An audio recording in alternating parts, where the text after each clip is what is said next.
Awesome.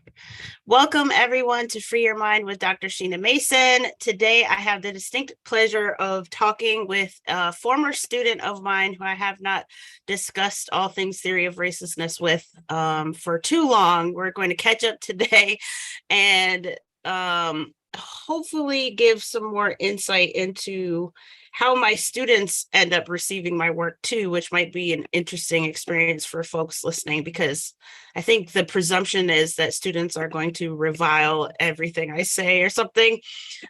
We'll hear from Shane if that is or isn't true. Shane, welcome to Free Your Mind. Feel free to introduce yourself however you feel so inspired. Yeah, I'm Shane Moran. I am a poet and probably a student for a long time. Will continue being a student. I do communications in different capacities, and I currently live in Charlottesville, Virginia. Awesome. Welcome, welcome, welcome. So actually, as I was doing that introduction, that made me think about something that we should definitely discuss, which is your experience as a student. I know it's been a while. I couldn't remember, had it been a year or 2 years. It feels like yesterday, but it also feels like forever ago. If you recall, how did you receive some of the information that I presented in class? It was the Harlem Renaissance. Like, how did you receive it initially? And yeah, like, what was your journey like as a student in one of my classes? Yeah, so I think that is probably, whenever I talk about theory of racelessness, I always start with, I had this professor and I thought she was crazy, and I sort of was thinking, I'm going to drop this class. In fact, I emailed you, I think, and I told you I'm dropping this class. And then you were like, why? And I was like, oh, no. And we talked about it, and I sort of was like, okay, I think I can try to continue to be in this class. And mainly because it was opposite of everything that I had come to learn. I grew up in pretty much all Black and Latino community. And so when I came to William Mary, that's when I really noticed race, and I was kind of like, huh. And then that's when I took, intro to Africana studies. And that's when I was taking sociology classes and classes that talked about intersectionality and talked about race, critical race theory. And I was thinking, I learned all of this stuff. And this is now like how I understand the world. And this is now how I'm better able to like understand what the issues are that have created, that are exist in the world, this systemic and structural issues. And this person is telling me that, and on top of that, we had the very, I think in the last 10 years, a very anti, like, don't be colorblind movement. And so, which has great intentions, but so I'm kind of like, this person is kind of delusional about what the truth is concerning race. And she's like imagining that there could be a world where people don't see each other that way, not recognizing that that's how I already live my life, right? And that I racialize situations that benefit me to racialize them, right? And so then I stayed in the class and I was like, okay, I see what she's saying. I see it in the book. I see it here. Like, because, all of our things were referencing literature and how do we see it in the literature? And so I'm sort of, okay, I see what's going on here. I see what's going on here. And so there were three types of students, I would say, that I knew. And I'm sure you can think of the three types of students and you're from office hours, but there were the students who completely rejected and hated and reviled the idea, and they wanted to, stick to the way that we've come to understand race in college. And then there was another type of student who understood what you were saying, but still was going to write the way you expected and thought about things so that they could, just get through the class. But in their own lives, they continue to believe and live and act as, the world seems to be acting and continuing. And then there was students like me who were like, oh my goodness, like we have to change how we talk, we have to change how we think, we have to change everything, because if we don't change it, then we're just going to continue to like support white supremacy. So we have to change it, we have to change it. And so there are people who really, I think maybe like 2 or 3, who really adopted this as like a part of their like main ways of thinking. Whereas some students came to understand it, but we're still like, but there's nothing we can do, and which you address in the book is like probably most people will come to understand if they try, but will still sort of be like, but that's a little too much for me. Yeah, that's awesome and hilarious to me. People couldn't see me as you were talking, but I was over here just trying to suppress my laughter, because it is funny how people receive the work. Now, you were at the sort of guinea pig level too, because I was teaching at William and Mary before I finished my PhD, which means I was teaching before I finished my dissertation. And certainly my dissertation turned into what was my first book, but I developed even further right after I graduated. So by the time I'm teaching you, I'm still not really fully recognizing what it is that I'm saying. I don't even know, like, theory of racelessness, that term never came up in our class, I don't think, because I hadn't even come to it until the next semester. And so I think our class was a bit at a disadvantage, simply because I was opening the door to other possibilities and new knowledge and new frameworks, but I wasn't as far as I am now. So my students now experience it, and I think get the best of my ideas and my sort of pedagogy. I remember when you reached out to say you were leaving the class and feeling so disheartened and intent on helping to encourage you to stay in the class, because you are such an awesome student. Whether you disagreed wholeheartedly with any aspect of what I was presenting or any conclusion that I was naming, you were still a student. You were still at least trying to learn and trying to understand. And I think it's because of the fact that you stayed long enough and you asked me questions outside of class that I was able to expound more. And then you had some moment of clarity, and I feel like it was in regards to the autobiography of an ex-colored man. And I can't remember what you asked, but I remember answering. And then it was like, I could feel the tone of and the tenor of our interactions change, and how you came to class, it changed instantly. And I was like, what's happening? Like, because as you said, I had some skepticism, like, is he just pretending? Is he doing that? Because I know that some students will do that, right? Is he pretending to get it, but like really he doesn't get it and he still feels how he feels? Or is this sincere? Like, what's happening?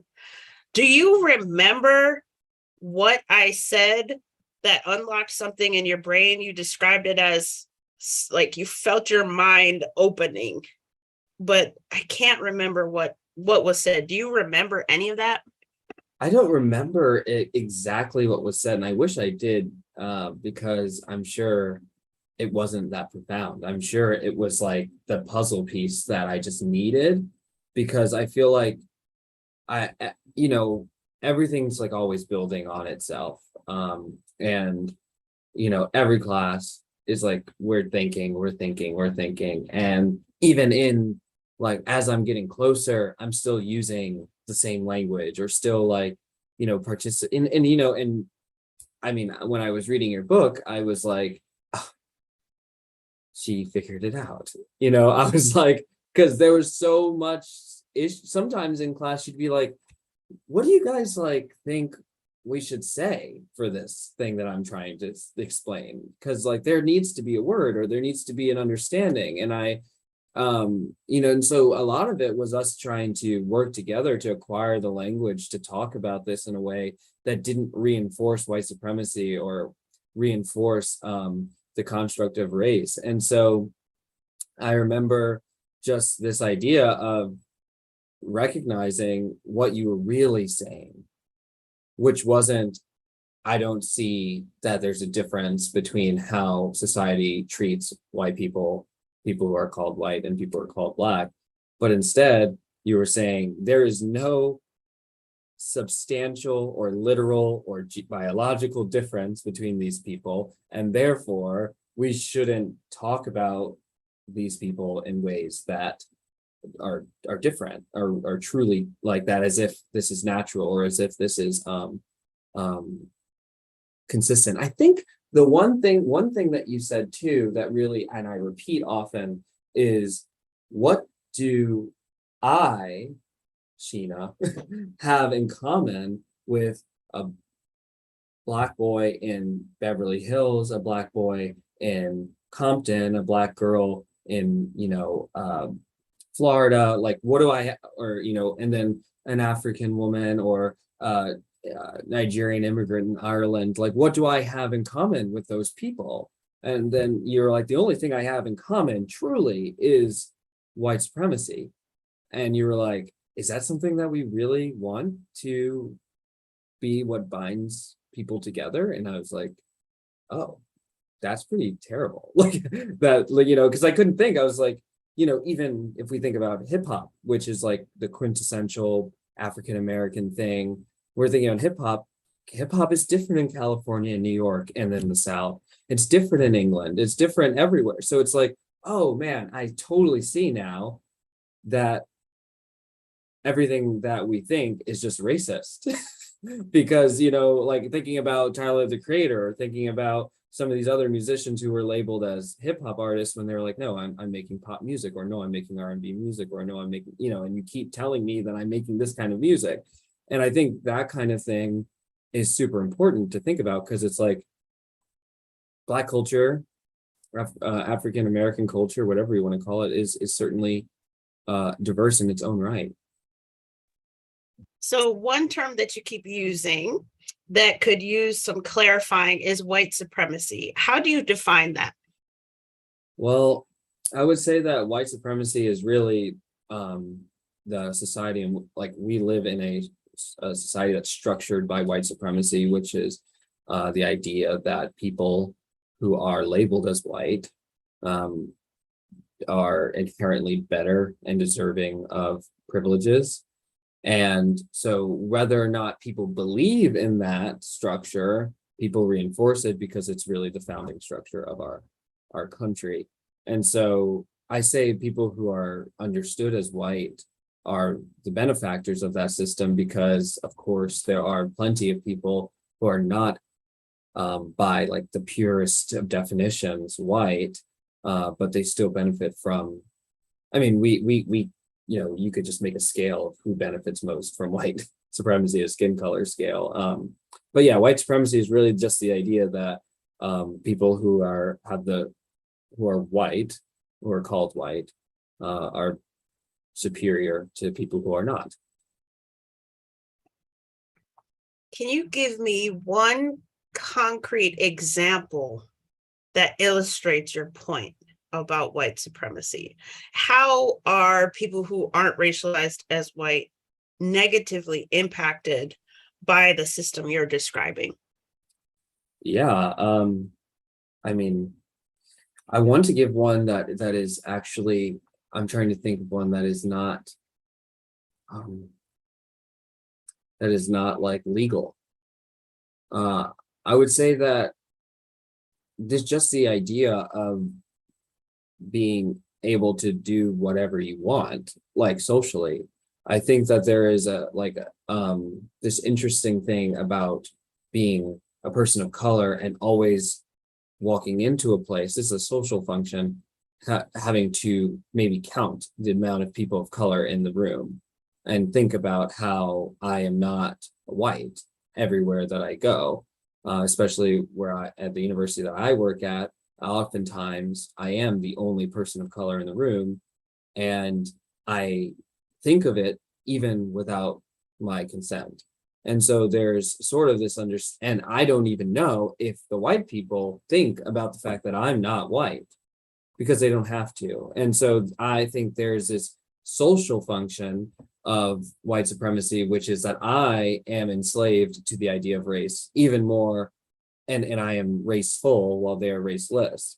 And then there's also like legal implications that are put into place by our laws that, our laws that say that, or that they don't say anything, but that they are practiced in a way that puts white people at a slight advantage to other people, or sometimes a major advantage, redlining, things like that. Let's talk more about the social function that you're describing, because one area of development for my theory that I've been consistently pushing the bounds of my mind about pertains to language. As you said, this semester that I was teaching, I didn't have racialist. Actually, oh my gosh, Shane is the person who wrote racism the way that I now write racism, and deserves all of the credit for coming up with a visual sign to signify that which I was teaching and working through at that time.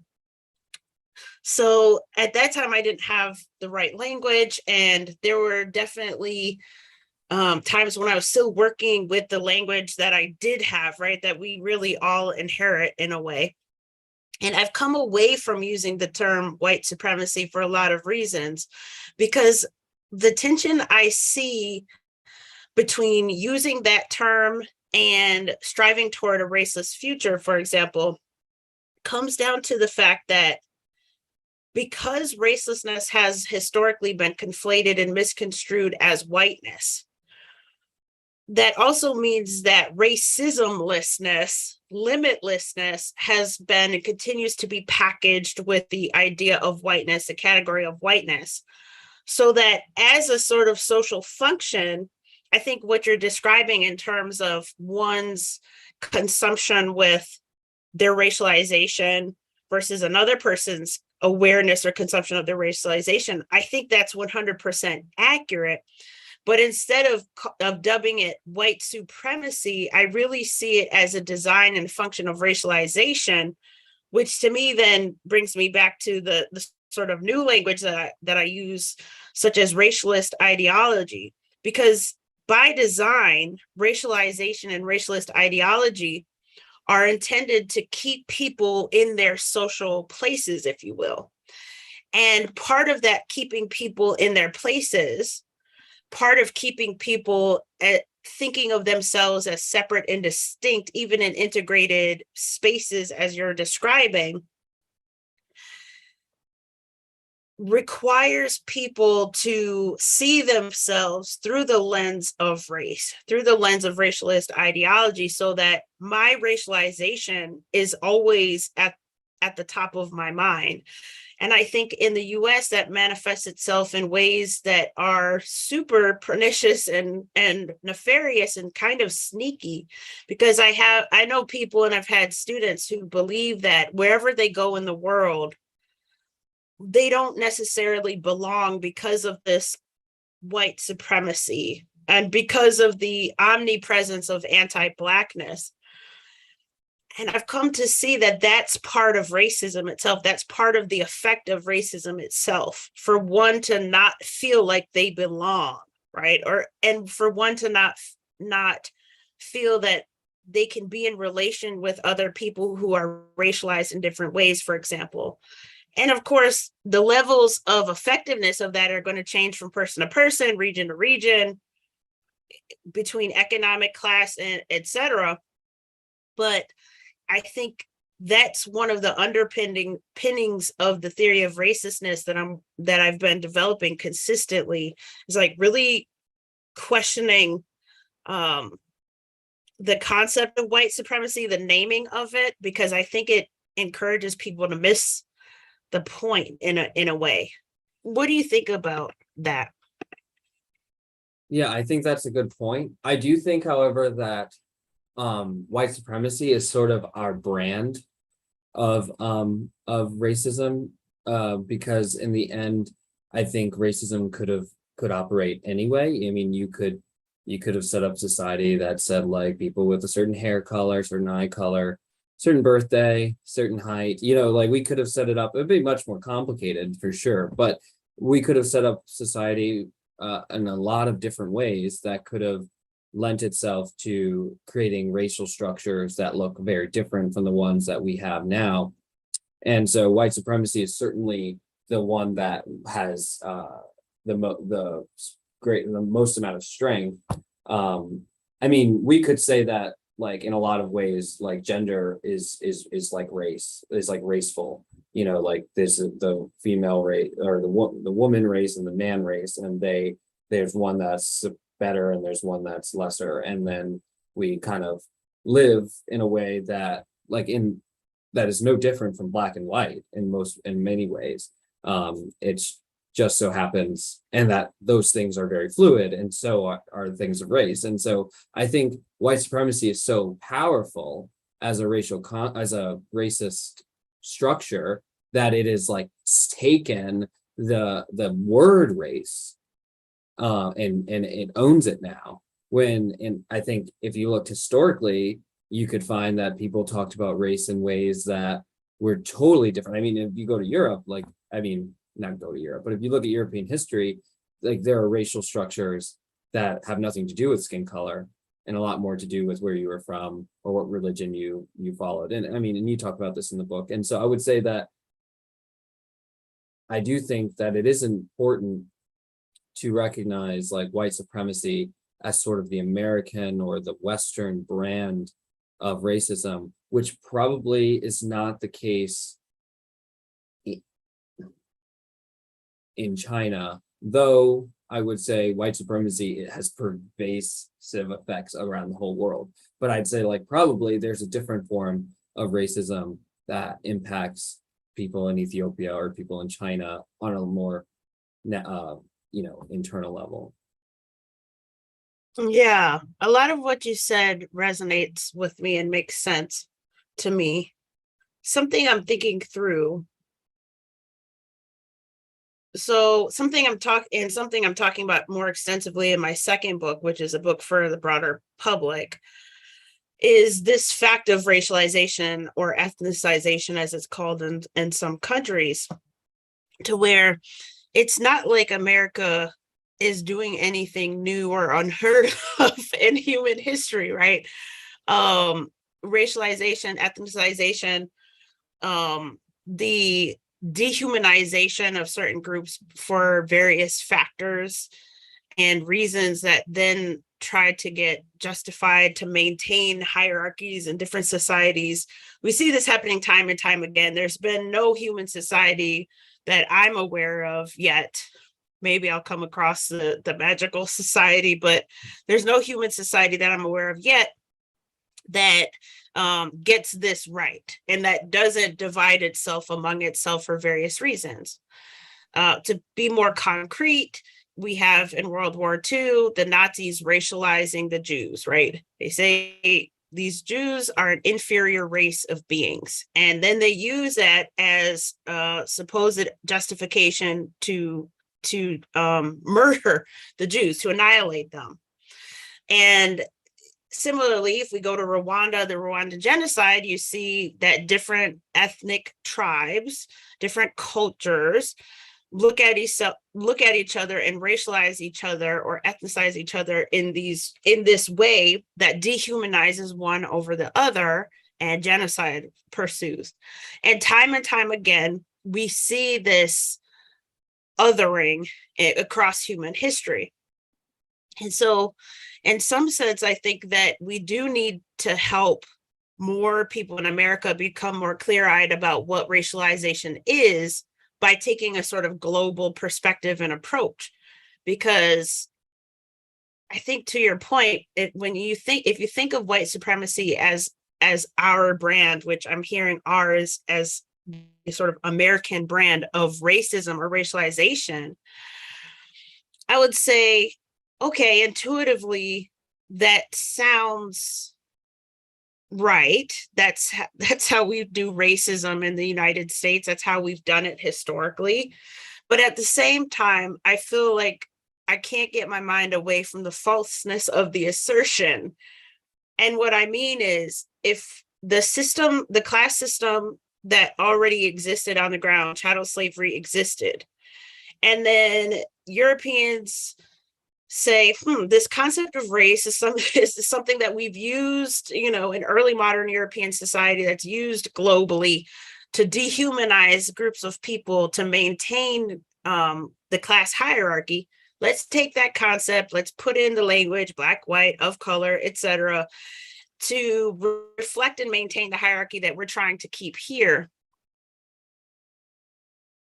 to the sort of bamboozlement, never use that word outside of this one conversation, to the bamboozlement of people of recent European descent who didn't own slaves, for example, who did not have political and economic and social power in the ways that one can think of it.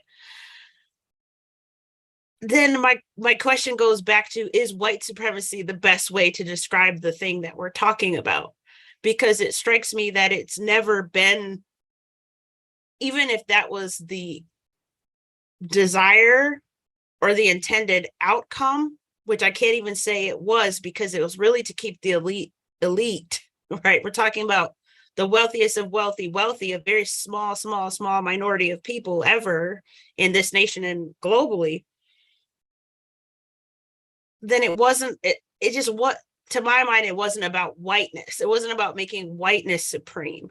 It was about maintaining the economic class divisions and hierarchy, and, like, in some ways camouflaging that hierarchy with a social hierarchy that people then prioritize, and miss the fact that, we're talking economics here. Is any of what I'm saying making sense? Like, I'm really thinking out loud with you, as I tend to do. What do you think? So it sounds like you're saying that white supremacy on its head is true. Like, it is a true way of defining or understanding our racial setup. But it isn't the reality of, like, what is happening.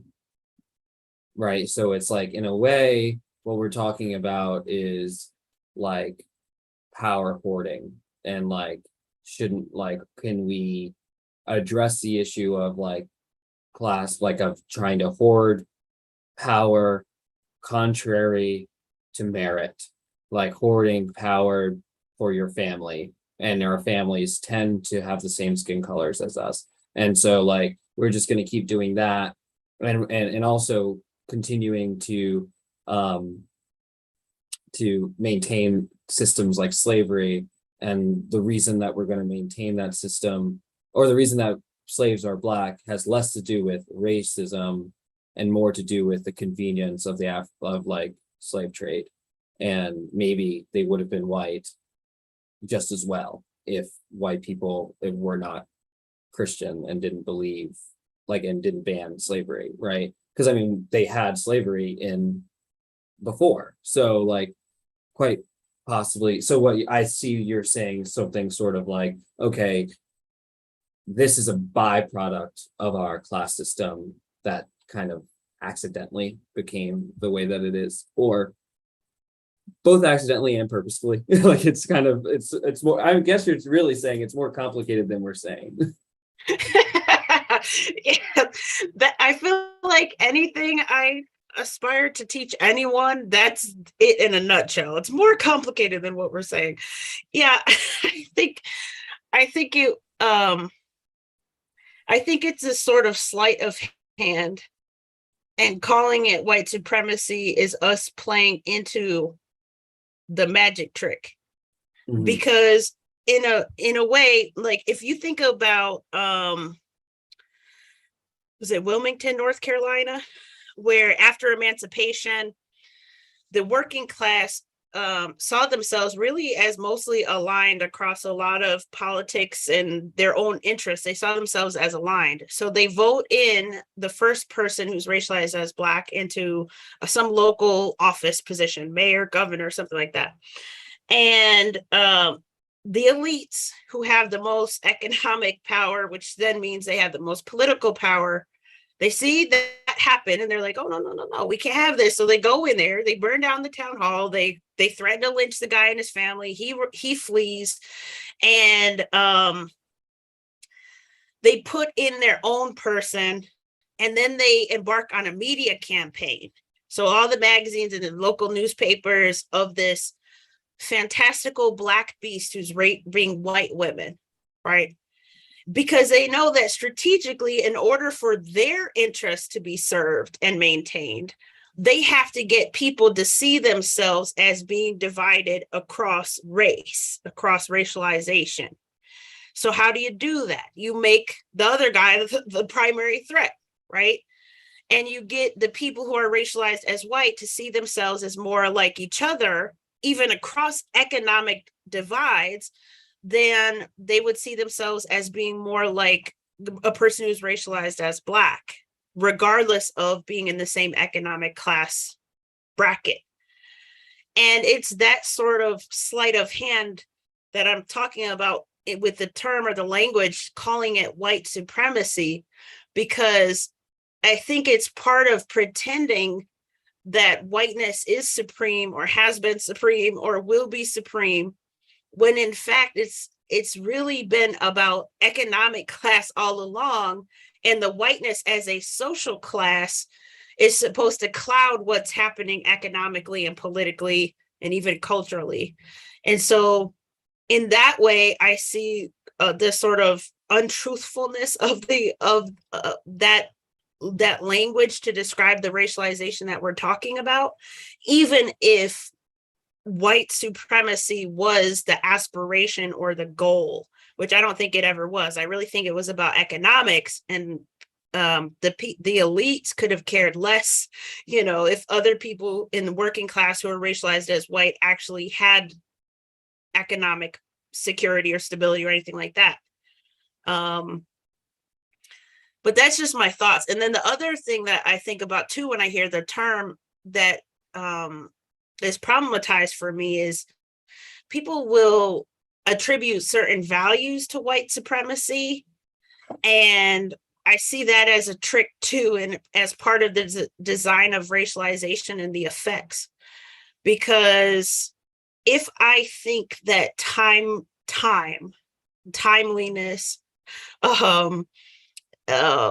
being literate, being educated, having things, if I attribute those material outcomes or those characteristics to this category of whiteness,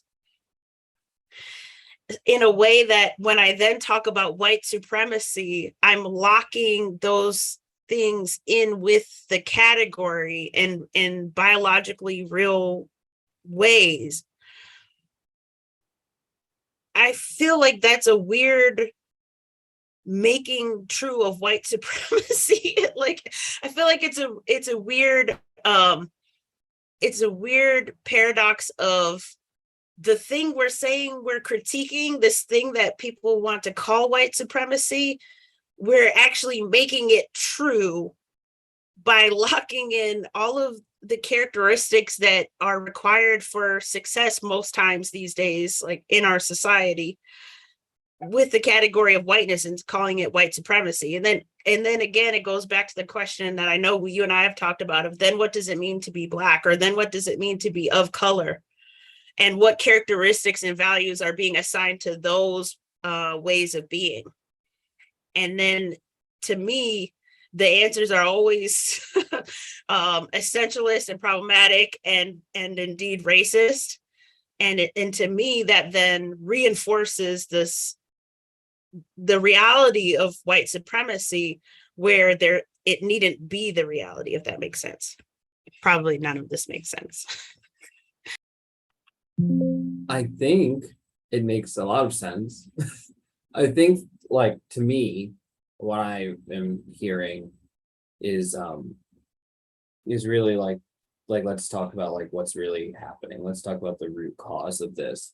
And in reality, if everyone was white, if every single person in the world was white, then we would have then the elite groups would have divided up their society in a different way to maintain that power. Amen. And every human society, because in every nation, we see that regardless of how people look and regardless of how Americans would racialize those people, there are still what people would call intra-racial, factions and warring and all kinds of shenanigans, right? Like humanity can be really vile and evil at our worst. And so, yeah, like there's definitely something to be said about if we're sincere about not unintentionally reifying the same things that we're problematizing, what place do we have to get to linguistically in order to effectively achieve the desired outcome of transcending racism, stopping it in its tracks, and giving people the tools to free themselves from the strictures that racism and racialist ideology creates in the first place? Because part of the supremacy I hear a lot of people talking about, I think the impact of the belief in it and the sort of muddied ways in which people think of the problem, it contributes to some of the detrimental impacts of racism that I think people take for granted, that matter. And it makes us see the sort of American way of racializing everywhere, even where it doesn't exist. And I think that's also part of the problem. Like when you said white supremacy is our brand, it made me think of a tweet I saw. It was a video of Sudanese children being interviewed about their treatment in Egypt by Egyptians. And the Sudanese children talk about being sometimes physically beaten in the streets, chased, cursed at, people throwing insults and things like that, saying hurtful things. And the person who tweeted the video said anti-Blackness is everywhere. It was something about anti-Blackness. And then, everyone was co-signing the tweet saying like, oh man, our own people, are presumably being people with recent African ancestry. And I was scratching my head because I was like, this is racialist ideology. It's people in American society taking for granted that racialization, or this thing dubbed white supremacy, is truly everywhere, and in a weird matrixy way reinforcing the same thing they're saying they're wanting to dissolve. Because I don't know anything about Egypt and Sudan in terms of their history with each other, but there are a lot of presumptions being made that it's about anti-Blackness, what's happening with the Sudanese young people over there. A lot of presumptions being made. I'm almost certain nobody is Googling to figure out like what's happening. It's because, the Sudanese look a certain way. It's anti-Blackness. And if how we solve a problem is going to be influenced by how we see a problem. And if we see the problem everywhere, even where it's not, I don't think it helps us. I think it actually maintains the same thing people say they want to dismantle. Yeah, I think that makes sense to me. And I think that it's certainly the case that it's easy to see anything as a racial thing. You can have two white people having a conversation and you can listen to their conversation and you can racialize it, and you can, there doesn't have to be an act of racism to decide that something has that's been done was racist or participates in this idea of white supremacy. So maybe, yeah. So I think that it must be the case that if we're going to think about it hard, if we're going to think about it honestly, then we would have to sort of talk about it as like, where is the power? Why is the power there? And how do we like move the power? And I'm also thinking about, somebody wrote, maybe it was on LinkedIn, I don't know, but about your work. And they said that your work was self-serving.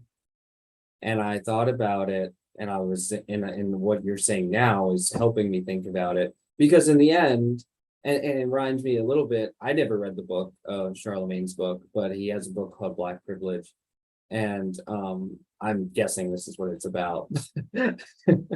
But I'm thinking that we do benefit in some way from white supremacy, the system of white supremacy, and the upholding of this idea of racialization. We do benefit when we want to explain to people what is it like to be in the minority group and the less powerful group, and then people want to hear about that experience, and they will pay you to talk about that experience. And even if your experience, well, certainly even if your experience doesn't represent the whole of this negatively affected people at all. And we know that it doesn't represent the whole, because there are so many different types of Black people, but more importantly, there are so many different types of oppressed people in our country. So we can talk about how Black people are oppressed and what that experience is like, but it would be dishonest towards people who are not Black, who experience the same thing, and for all intents and purposes are Black.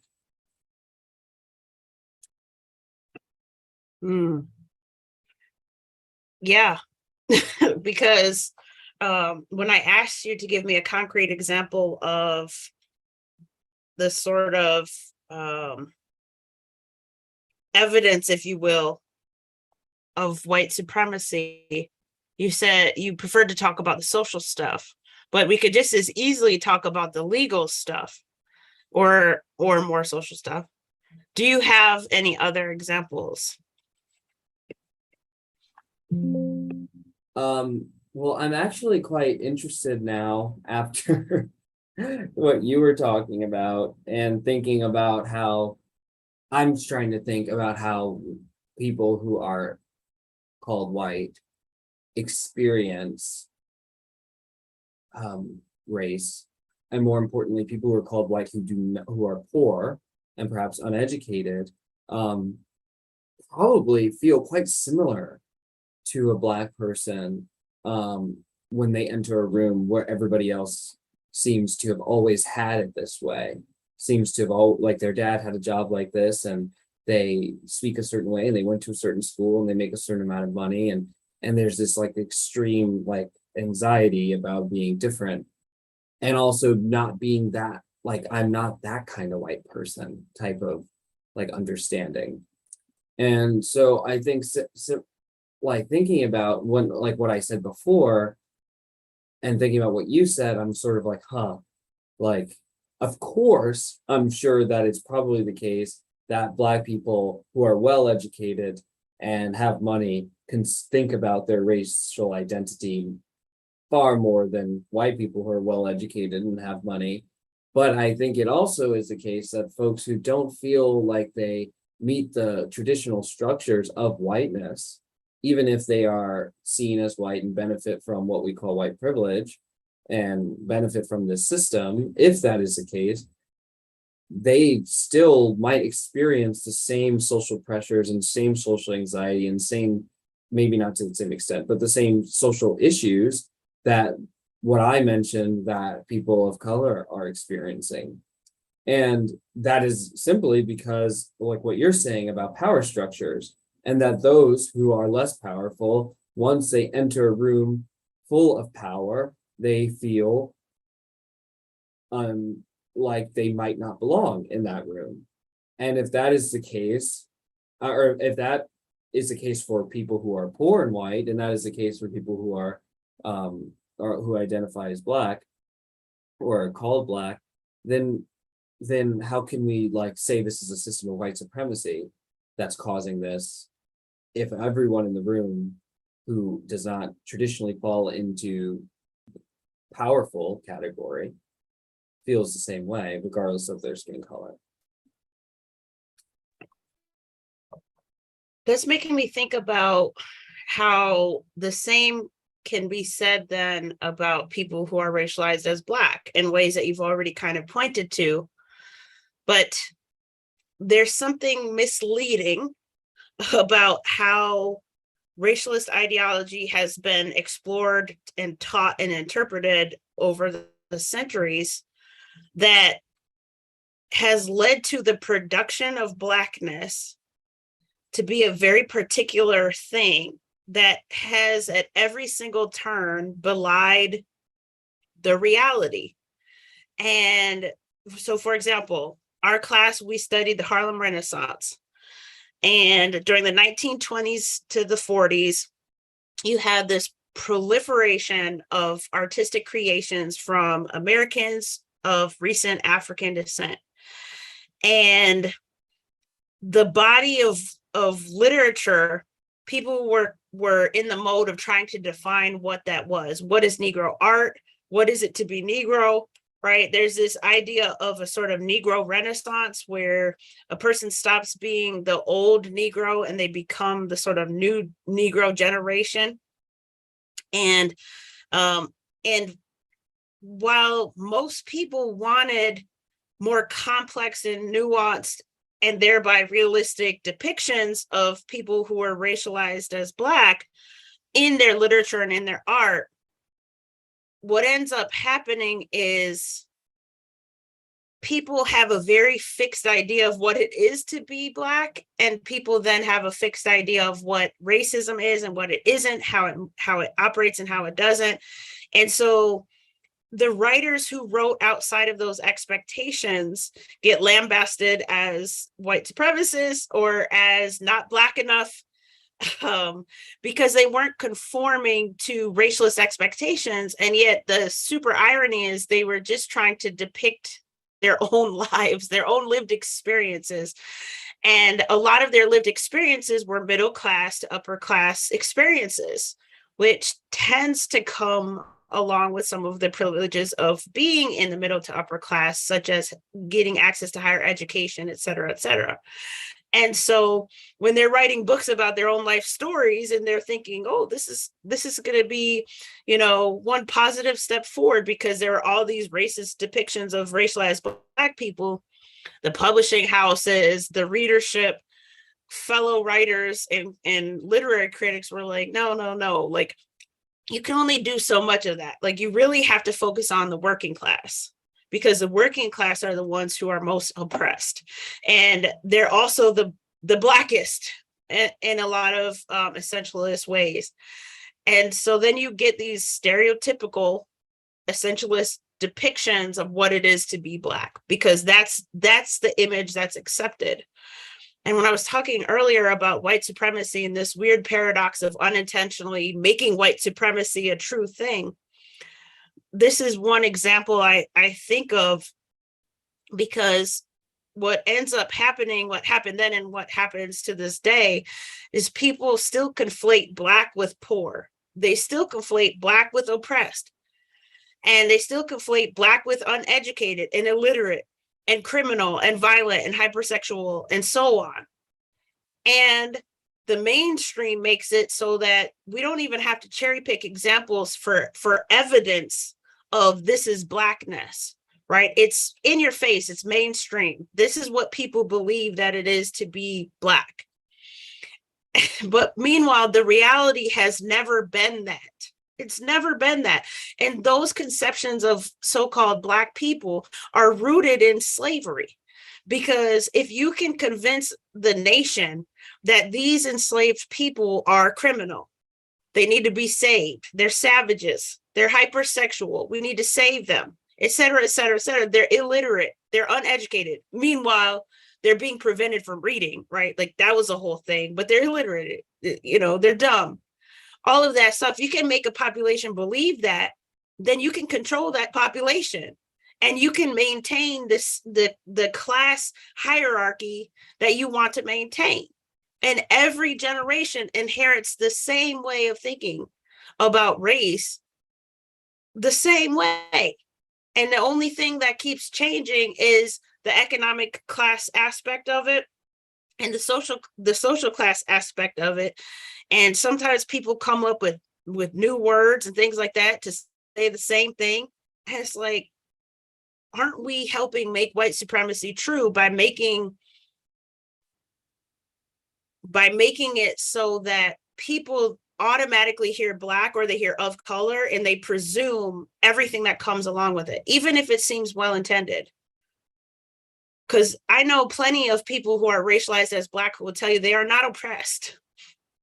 And we could, squabble all day about, is that reality though? Are they really oppressed, but they just don't know that they're oppressed or whatever? But these are middle class, upper class, by all appearances, well-to-do folks who might experience interpersonal racism every now and again, what people call microaggressions or something like, right?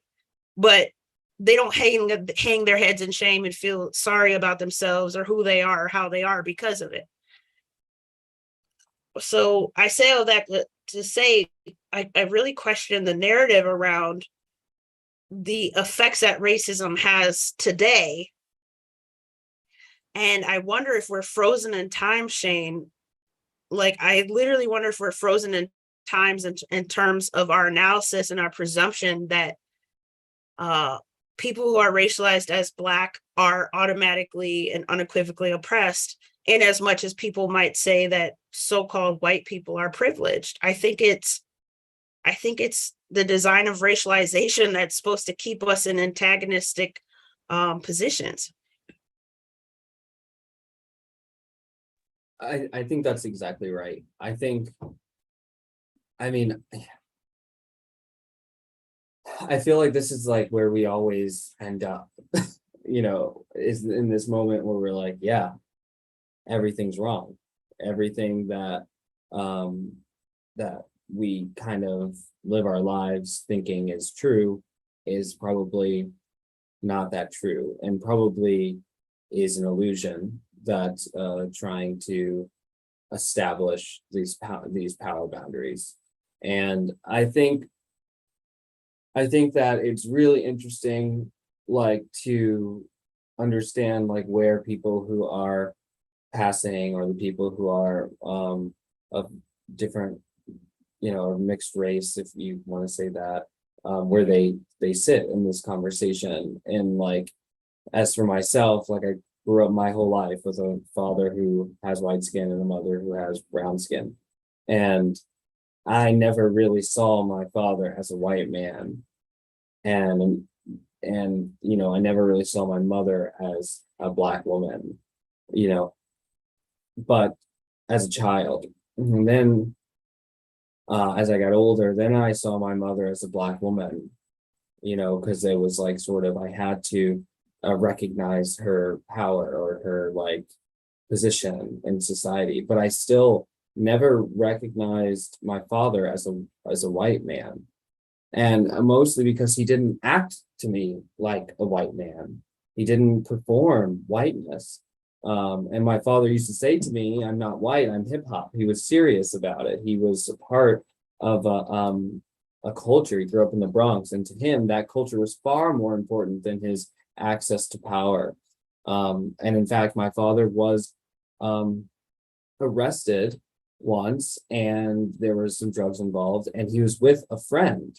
And that friend was a Puerto Rican kid, also from the Bronx. And the police took my father and said to him, just tell us it's his, and you can go home to your family tonight. And so, like, white supremacy is manifesting in a real way by minions, like the police, by people who believe the illusion is benefiting them in some way, and they act on that illusion and they work toward maintaining it. But for my father, what was far more important was loyalty and friendship to his different faction, which was he's from my neighborhood, and so he says, no, it was mine. And so I think in our lives, we often are faced with the choice to choose race or not, like to choose to continue to uphold white supremacy or not. And I think more often than not, when it benefits us, we choose to uphold white supremacy. And whether that looks like being a Black person who is pretending that race has any positive impacts on our lives, or racism, whatever we want to call it. Or if it's a white person who is, lying to and being believed because of their position of power. So I think all of it is just really like we have active choices to uphold white supremacy. And I think it's funny because and this is what I always talk about, and I'm sorry for anyone who believes in this, but for astrology, I always think about astrology and I imagine, what if we never came to learn, or what if we came to learn, which we have, that astrology is not real and doesn't have any real effects on life, and we just continued to live our lives as if it did, and then we ordered people fire signs, water sign, whatever, air signs, and if you're born in this month, you're better, if you're this, you're better, and we know 100% that all of this is fake, but we continue to use it to regulate our lives. And so it reminds me of that because I will see people who are really into this stuff, and whatever, they're into it, and they will say well, I'm a this thing and I do this, and you're a this thing, so I expect you to do this. But then when their horoscope might read something that they don't feel like they're attached to, they say, well, that's not really an accurate depiction of who I am. And sometimes, things, clearly a pseudoscience. And then we do the same thing with race. When it feels right, it's yeah, that's Blackness. That's what my grandma's like. That's what my auntie's like. That's what my mother's like. That's not Blackness. That's what our Becky, our neighbor, is like. So that can't be Blackness. Well, even if a Black person is performing it. And so it's quite interesting because I feel like all of this is an active choice, or it is an inactive choice that is sometimes active, and that it also we should encourage people to actively think about how they're performing race, and which is therefore performing racism, and what they can do to stop that, which would be to say, it doesn't matter if you're an Aries or a Pisces, it doesn't make a difference on how I predict you will behave. Because I've met people who will be like, of course you're a Leo. And many people, most people I've met who are into it all say, of course you're a Leo. And then they give me a list of reasons why. And I think, okay, whatever. But I think I go about my life thinking nothing of that moment. Even if somebody looked at me and said, oh, Leos, I just absolutely cannot stand you all, which people do say those kinds of things. But what do? We just go about our lives and we don't care that that person doesn't like Leos or they don't like Geminis. And that similar kind of structure should exist. If I met, like you're saying about interpersonal racism or microaggressions, if I meet somebody who's like, oh, I'm not surprised that you are half Black, that should be okay, weirdo. It shouldn't be a moment of oh, now I'm become small. It should be a moment of that person is weird and they're prescribing to dated pseudoscience that has no real effect on our lives and should not continue to be spoken about in a way that has an effect on our lives. So what I mean to say more than anything is we do have other racial or factional setups in our society, that are pervasive, like astrology, or like what your favorite sports team is, or like any of these things, but they don't have a direct connection to power, and therefore are not all defining of who we are. And so I think what we're coming to realize here is that being white and being black is really no different from being a Pisces and being a Gemini, or really no different from liking the Colts or liking the Broncos, or really no different from any of that stuff. It's just that the powerful have decided to use this system to define who has the most access to power. Yeah, I would say with a couple of qualifications. I don't know if that's the right word. It's the word I'm going with for now.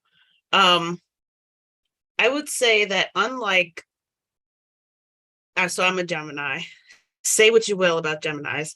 To anyone out there who's a believer, I would say unlike the reality that I'm a Gemini. That sounds funny, but yeah, I'm a Gemini. There are no black or white people, and that distinction ultimately matters, because part of what hinders people from seeing the light in some ways and getting outside of the matrix, I think, is this idea that race is a social construction. They either believe it or they believe it's biological. But a lot of social constructionists about race, if you scratch them hard enough, my friend David Livingston Smith says, you find a biological realist. So a lot of people, because in America we still teach young people that there are 5 biological races. So we teach them it's biological, and then once they get to a certain age, kind of like you were sharing in your own experience when you became an undergraduate, then the language shifts and you start to learn about race as a social construction. And infrequently, if ever, does anyone come along to help people undo their biological belief in race, even as they're now calling it a social construction. So constructionists will say things like race isn't real, man made it, which to an astute listener like myself means that race is real. If man made it, then race is real, right? Man made astrology and all of those signs, zodiac signs and things like that, right? And so in that way, to my mind, I'm like, okay, I can concede that I'm a Gemini. Do I assign any weight or value to that? Absolutely not. But that's the thing, right? However, in contrast to that, everything that people perceive or presume as race or racial about me, they're mistaken. There's some conceptual errors that, they are taught to believe and think and see in a certain way, which encourages them to see that I'm Black. And one way that Barbara and Karen Fields, which you've read their book Racecraft, one way that I've heard them describe this in interviews is they say, racecraft turns the actions of someone into the being of someone else. And in our society, the history we're talking about of racialization that's unique or, special to the context of American society, although similar iterations arguably exist in more spaces such as South Africa. But we're talking about America. If you look at that history, you see that history has made it so that the class system that the elite, the people having political and economic power, et cetera, wanted to maintain necessitated racism. So racism, then to inspire racism, to keep that hierarchy, they create the belief in race. And that belief in race turned somebody else's actions, somebody else's interests into my being. And I'm supposed to just sit here and take it, right? And you're supposed to sit here and divide yourself in half, and I'm half Black and half white, as if Black and white are actual things. And they're not things. And just because people believe that they're things doesn't make them real. Some analogy that I've come across since last working with you as a professor was that of atheism. Atheists know that religion is real, right? They know that most humans believe in a God or some deity or deities. But as an atheist, they disbelieve in the reality of that deity. So because everyone else believes in a deity doesn't make a deity real. But religion is real still to an atheist. It can readily concede, yeah, religion is real, but that doesn't make God real, right? As a race atheist, I can concede that the religion of racism and racialist ideology is real. But that doesn't make the deity race, capital R, it doesn't make race real. And if we can help and invite more people into that skeptical position, that skeptical way of seeing themselves, seeing other people, looking at the language, such as with white supremacy or white privilege, right, etc.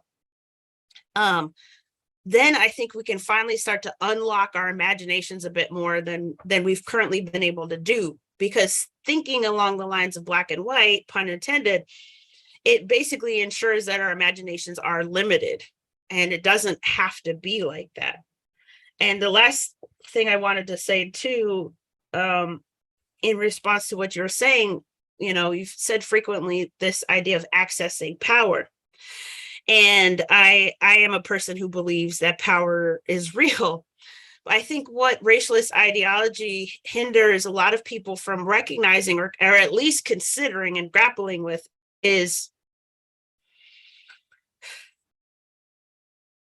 thinking about the need for every person to recognize that power and agency is accessible to every person, that every person is limitless, even within strictures, even within the confines that society tries to hand out to all of us by lottery of birth, right?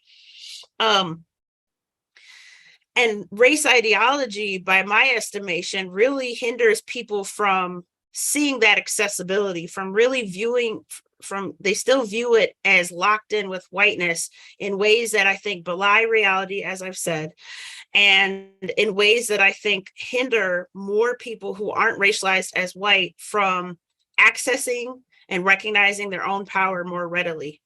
And I think that also has the unfortunate effect of upholding the same hierarchy or reality of supremacy that you've been talking about, needn't exist.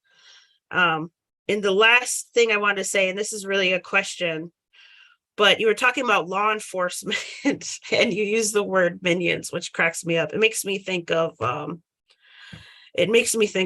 Minions, that line of movies. So I can't help but giggle because I picture the little yellow creatures. But I guess one of my questions is, there's a lot to criticize, perhaps question, improve as it pertains to every profession, including such an important one such as law enforcement. But I don't buy into the narrative that law enforcement are like minions or they're, secretly or even explicitly racist. Even as I recognize that most officers will undoubtedly believe in race, which by my own definition means they're racist, but I don't presume they're racist in the ways that most people would hear or think. Talk to me about how you see law enforcement and why minions. Well, I think that I think that law enforcement isn't unique in its minionship. I think we're all minions. I think we're all participants in upholding racism. I think that the police and other other structures exist to protect the wealthy, to protect the aristocracy, And whether or not they're doing that through racism or classism or sexism, there is work that is done. There are laws that are crafted with the intentions of being enforced in a way that would be racist or sexist or homophobic or whatever else. Do I think that the average police officer is a culpable racist person? I think we can bring in the word like the idea of culpability. Do I think they're culpable? Probably not. I don't think that most of them are walking around like, oh, I can't wait to run into a black person today.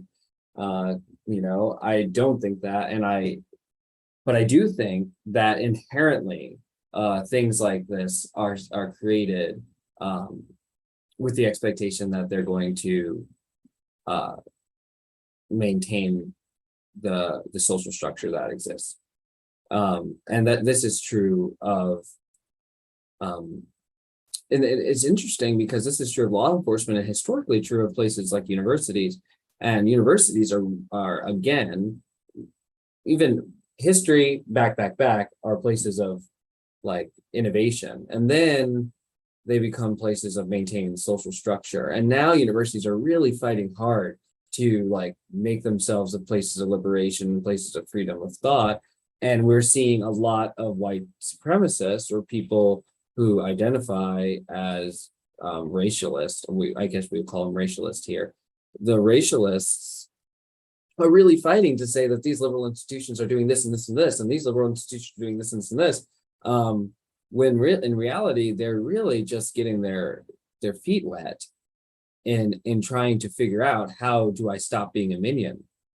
Because in every way, the university, I mean, thinking about the College of William Mary, built with the intention to create the gentleman, the white gentleman, and so we have this, I mean, and then I'm thinking about Ronald Reagan's, I think it's Ronald Reagan, excuse me if it's not, but firing Angela Davis, like this idea of like, the university must uphold the values of our structure.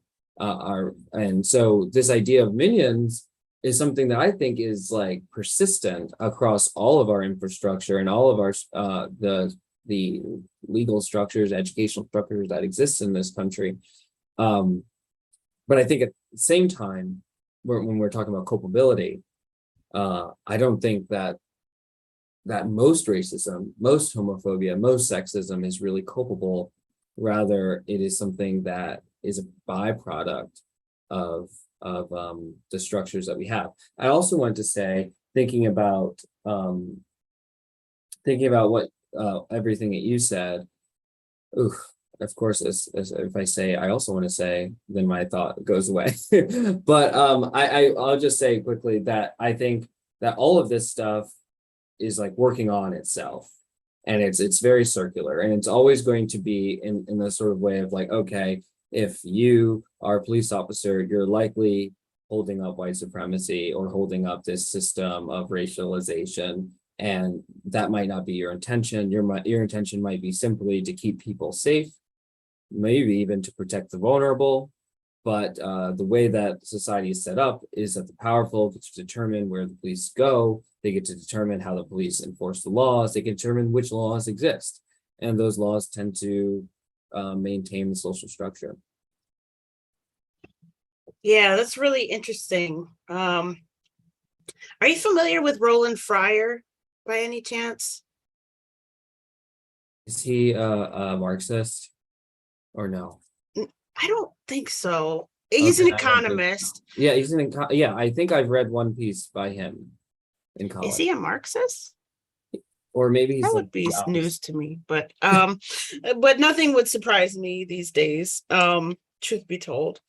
So yeah, the paper that you read, was it his if you remember, was it his 2017 publication on his analysis and data from researching law enforcement, or was it something else? I honestly just am recognizing the name. I don't. Okay, no problem.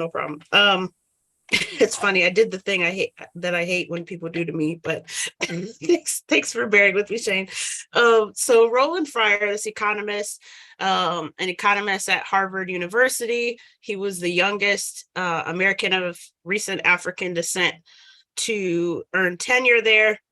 I want to point out the fact that that's at least the second time I've said American of recent African descent, and I want to explain why I'm saying it in that way, because people are like, "Oh, that's clunky." She could just say African American, for example, um, because I I agree with modern scientists, and they have shown that humanity came from Africa, and so one's ethnicity is largely determined by how far back a person goes.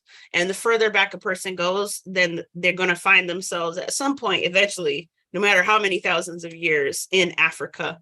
And so when I think of people who are racialized as Black in American society, I think of the fact that usually that involves more recent connection to Africa. And so it's a distinction I've come to make, privileging Americanness first, and then that sort of DNA connection after.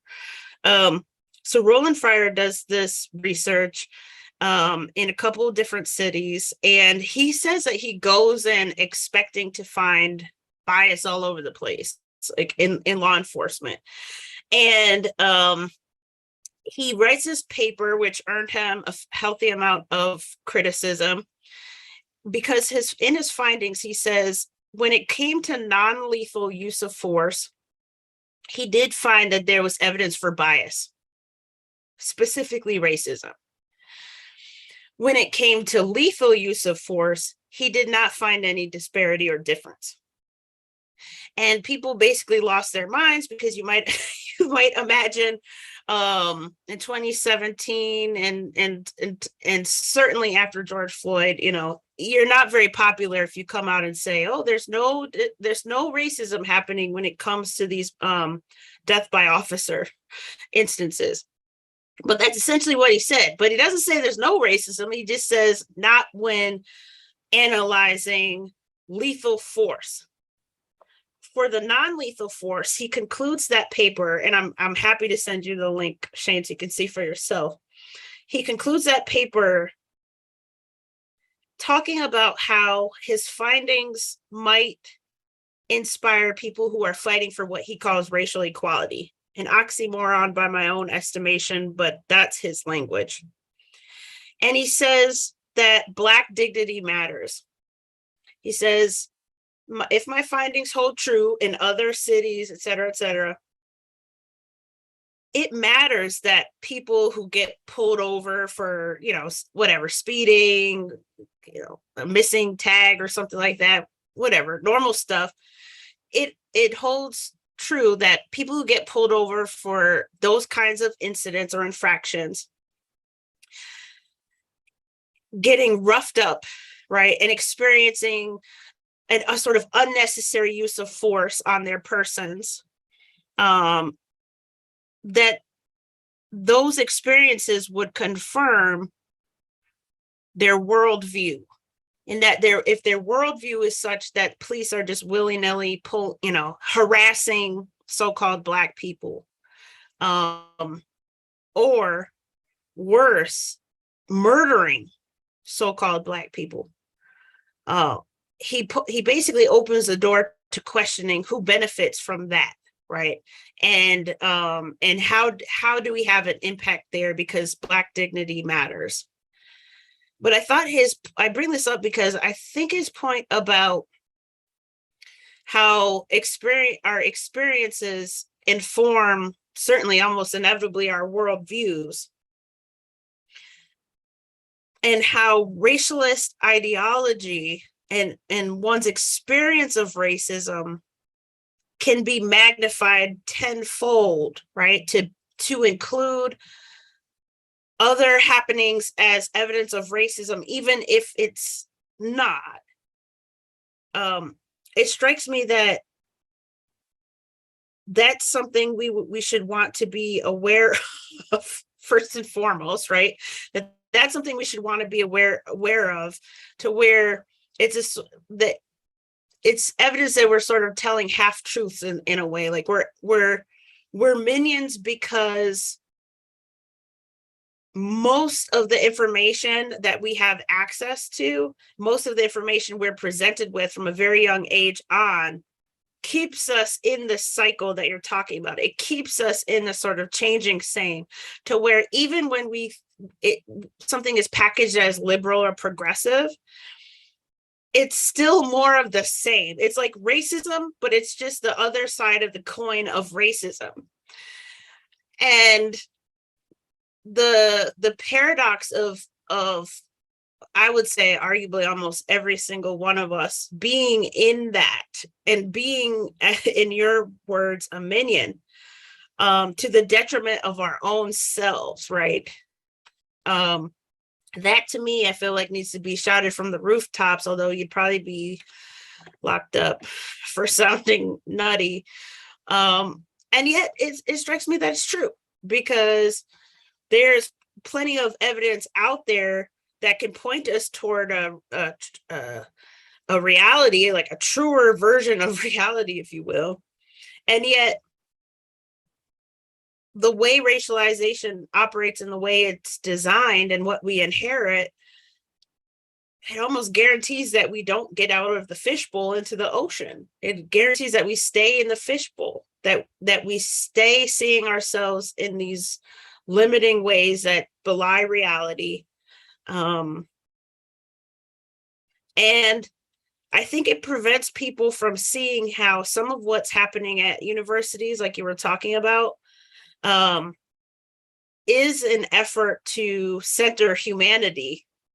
But the irony is, because a lot of people are operating from within the labels that are designed to dehumanize, to preclude people from seeing shared humanity across the board, regardless of the label, it strikes me that happening is understandable to my skeptical eyes, because I tend to agree with some of the pushback that people are leveraging toward universities, because in a lot of ways they're doing the same thing that they say that they're trying to stop or highlight, or, you know what I'm saying, like render more visible.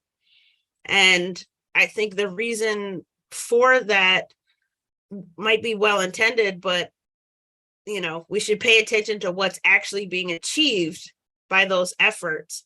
And we should consider the fact that it's the labeling, it's the lies that bind us, as Anthony Appiah calls it. It's the categories that prevent more people from recognizing that they're actually aligned in a lot of important ways. Yeah, I think that let me bring biology into this. But I think that there are perhaps evolutionary biological reasons why we behave this way, and I think that what I think about often is my partner, my girlfriend, we don't fully agree on this yet.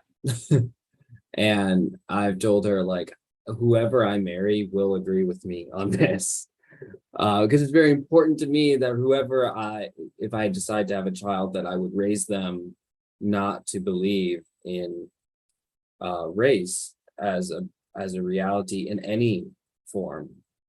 And so I was like arguing with her about this in her parents' car. They're both there, and I'm sort of like very serious. Like, I've become sort of like, this is so important that you understand, like, for the future of your family, for the future of everyone, that we understand this, that this is harmful.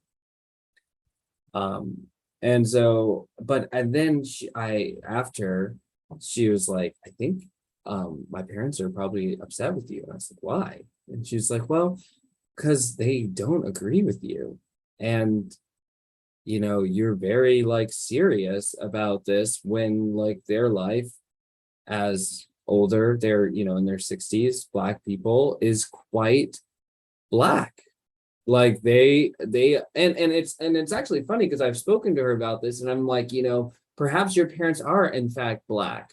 Like they are ethnically African American. They're ethnically, like, they do things that are culturally, like, more in touch with Blackness because of their proximity to slavery is much closer, and emancipation. Whereas you and me are very different from them. We speak differently, we do different things, we have different interests, you know, and that's because we have this access to, you know, popular culture and things of that nature. But anyway, you know, I'm like, oh, okay, whatever, you know, this sucks. Like, I didn't mean to upset anyone.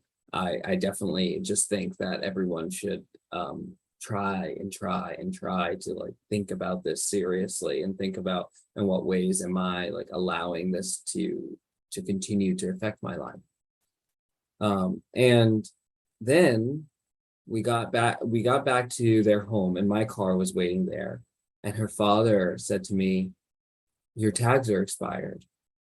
He's like, you want to go get that fixed so that someone doesn't pull you over and harass you for no reason. And I thought, oh, like, that probably could happen, you know. And I thought, like, maybe this is why, like, people don't want to hear what I have to say about this, because they, in their life, they have experienced things that make race, you know, race masquerading as racism, make it feel really, really real. And for the safety of themselves and their family, it's super important that they stay in that fishbowl and that they learn to navigate it. And so I was like, you're right, you know, I got to get this fixed so that I don't get harassed. But I'm thinking to myself, like, bummer. Like, you know, at the same time, like, man, like, I just said all this stuff about, like, how race isn't important, and, like, all, but in our reality of how our society is working, it feels so impossible for us to escape it, right? And so it's like, how are we going to tell people you can totally get rid of, like, give up on your race and abdicate it, while at the same time saying, but you might experience some, you know, some racism every now and then. Well, first of all, the story from start to finish just cracks me up, because it strikes me that your desire to find somebody who's like-minded in a way that I think is fundamental for you, and rightfully so, especially if you're talking about having children in the future, makes a whole lot of sense.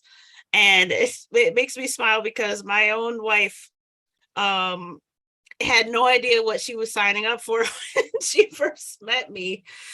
And she knew my intellect, certainly, and I was a PhD student when we met.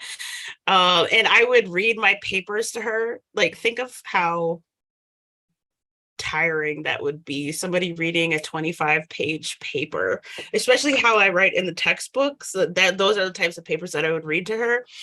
And so I shared my ideas freely, but it's really within the last year of spreading the word of Theory of Racelessness where something is unlocked for her, and she 100% gets it and agrees.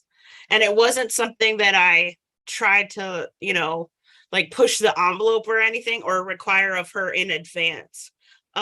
Because I do believe in practicing what I preach. I believe that everyone, you know, should embrace and recognize their freedom to think how they want to think. And as strongly as I feel about all of this, and as much as I know about all of this, I know that for my own self, it was such a long journey, Shane. And I think I've told you a couple of times at least, like, it was such a long and arduous journey. And when I was doing the math, it took over 20 years of studying race and racism at the college level, and then living life and gap years between degrees and stuff, for me to access anything close to how I think now.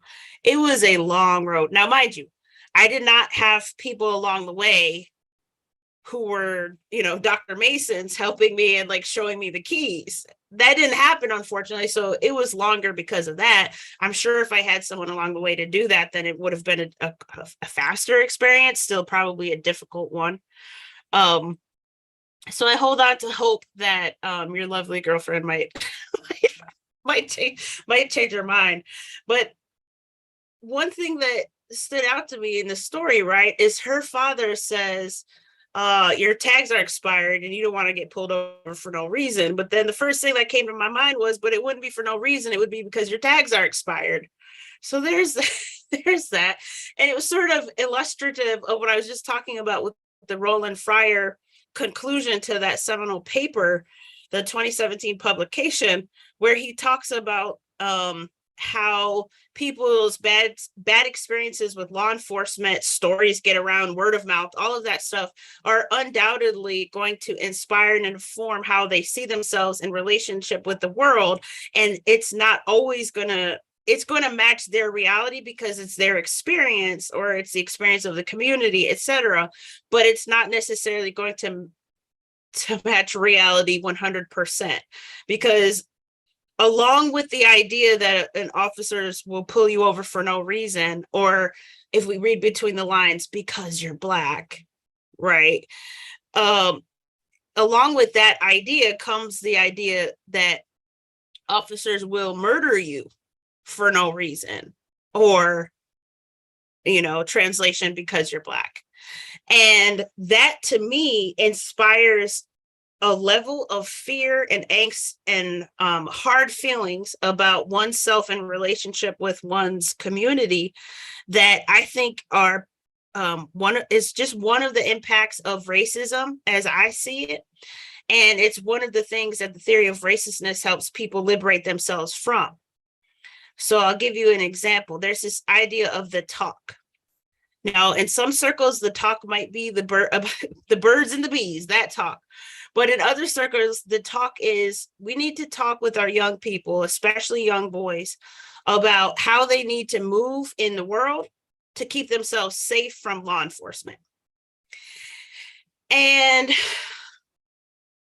if we do the research, Shane, we would come to find out that the probability of anything remotely lethal happening to any person, but let's just focus on people who are racialized as Black in American society by law enforcement, is so minuscule. It's not irrelevant, because I think where there's opportunity, there are opportunities, and we can improve anything and everything about our society, and we should aspire to do that. And that's assuming that some of the total number are unjustified, because just because you have a number doesn't mean it wasn't justified, right? I mean, literally, I calculated it for my second book because I talk extensively about data sets in one of the chapters. And I mean, it's like 0.0000004% chance, probably even more zeros. The odds of anything happening to you is so small, it's not even funny. Now, based on Roland Fryer's studies, the odds of you getting pulled over and harassed and maybe roughhoused a little bit for something like expired tags are increased. But I bet if we did the calculations, we would come to find out that also, while in some communities it's more likely to happen, arguably, and this is where zip code and economic class come into play, it's still going to be a very unlikely scenario. And I think racialist ideology sets us up to think that it's more likely than it's almost guaranteed in a way, and that, the narrative, I think LeBron James co-signed this, police are hunting us in the streets, us being people who are racialized as Black. And it's like, bruh, that's not even remotely close to reality. It's not even on planet Earth. But what does it mean to have an entire population of people, entire is stretching the truth a little bit, a significant portion of the population of people believing that that's the reality? Who benefits from that? Who benefits from that? I guarantee you it's I guarantee you and I don't. And any children you have, if you give them to talk, they don't benefit from it. I will not give my children to talk because I'm not going to inspire the fear, angst, and all this other stuff that I myself have experienced and continue to experience because I'm human and because I have to strategically and mindfully practice getting myself outside of racialist ways of thinking. I mean, I used to have, you know, flashes of what happens if my wife gets pulled over because she has darker brown skin than me and dreadlocks, right? All kinds of worst case scenarios. And it was like, bro, who benefits from that way of thinking if it's not matching reality? And of course, I mean, that's definitely coming across as a rhetorical question, but I say follow the money. You know, the people at the upper echelons of, you know, human society who have the most money and therefore the most political power, etc.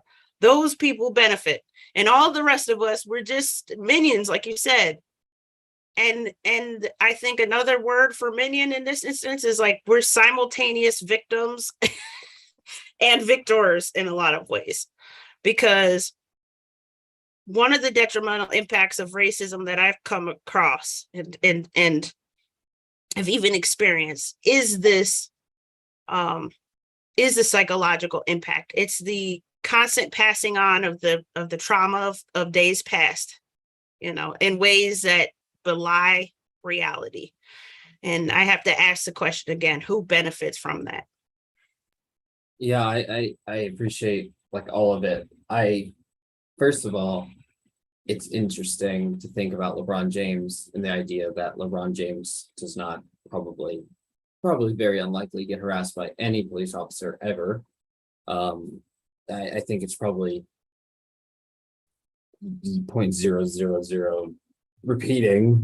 There's 0% chance probably that he's going to be harassed by a police officer and not admired. And what's the reason, Shane? What's the reason that he's very, very, very unlikely? Power and his celebrity and his money. And also, LeBron James doesn't I mean, I don't know what he does, but I do know that I have never heard of LeBron James really doing things that are not lawful. And so, in that circumstance, I could imagine that there are pro athletes who are do things that are unlawful and get severe treatment from the police. And I could even maybe argue that that's a masculinity thing, maybe also a racial thing, but like just this idea of I'm arresting this pro athlete out of, whatever. But the reasons why people do things they do are complicated and are always multifaceted to multiple levels of our identities, but also to like their trainings, to their perception of a situation, which we've all been in situations in which we are like, why did to your partner or something, why did you say that to the waitress? And you're like, what do you mean? She's and you're like, no, she didn't do that. Like she was pretty like normal.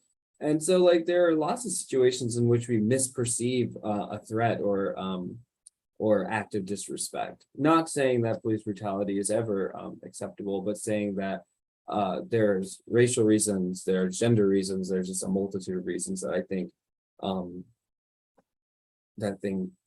things happen. I also think that this idea of transporting or sharing generational trauma also it happens among white people and among police officers, of sharing negative experiences with Black people that then change how police officers are perceiving themselves in an interaction with a Black person.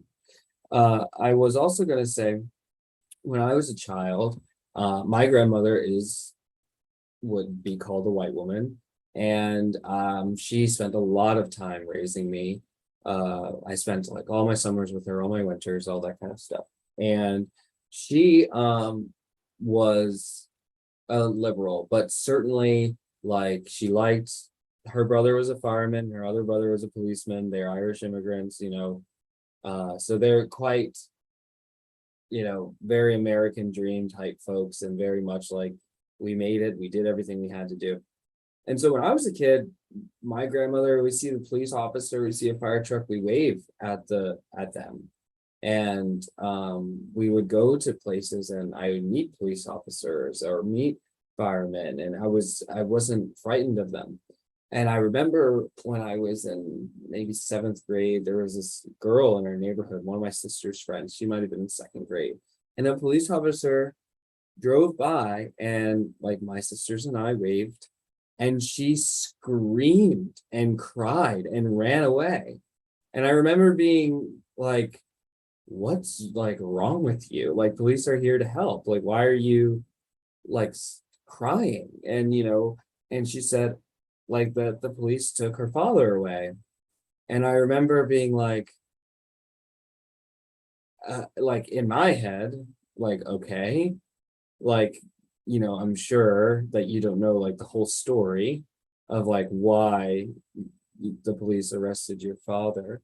But I do, every single time a police officer drove away, she cried, like drove by, like she would have an attack. And I was like, this is insane.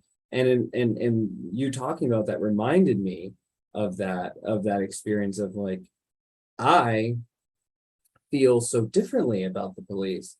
And so, which also reminded me of a story of homecoming at William and Mary. We were all on a roof of this parade. This is parade happening. We're all on the roof drinking, watching the parade.